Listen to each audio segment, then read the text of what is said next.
मरहबा collection mall, readymade कपड़ों का भरपूर खजाना। Jeans pant, T shirt, cargo pant, night pant, बच्चे और बच्चियों के लिए अच्छे खूबसूरत और उम्दा ड्रेस। पता याद रखें, जमुर हाई स्कूल मेन रोड, जैतून हजीन मस्जिद के पास, मालदा चौक।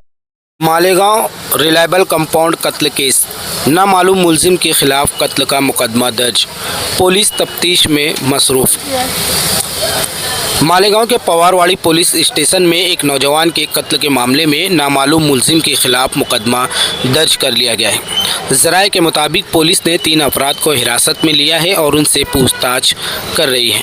बताया जा रहा है कि हिरासत में लिए गए तीनों अफराद मकतूल के करीबी दोस्त बताए जा रहे हैं, जिनके नाम हफीजुर रहमान शेख इरफान, उम्र 18 साल, साकिन पाक पंजतन चौक, शहजाद खान अशफाक खान, उम्र 18 साल, अक्सा कॉलोनी, जबकि तीसरा शख्स नाबालिग बताया जा रहा है।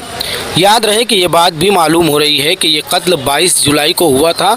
मकतूल का नाम सैयद एजाज सैयद यासीन उर्फ विट्ठल कानिया साकिन गुलाब पार्क है।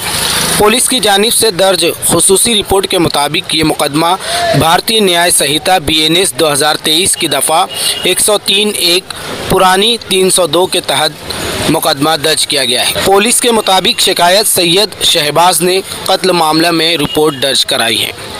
रिपोर्ट के मुताबिक 28 जुलाई 2026 की रात तकरीबन 3 बजे से 24 जुलाई 2026 की शाम 5 बजे के दरमियान रिलायबल कंपाउंड के करीब नामालूम शख्स ने तेज़धार चाकू से मकतूल के पेट और सीने पर वार किए, जिसके नतीजे में उसकी मौत वाक़ हो गई।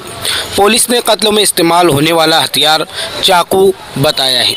इस मामले की तफ्तीश सिपाही गौतम तायड़े कर रहे हैं, जबकि पवारवाड़ी पुलिस स्टेशन के इंचार्ज राहुल खताल की निगरानी में पुलिस मुख्तलिफ जावियों से तहकीकात कर रही है। पुलिस का कहना है कि मामले की तफ्तीश जारी है और फिलहाल इलाके में सूरत हाल पुरअमन है।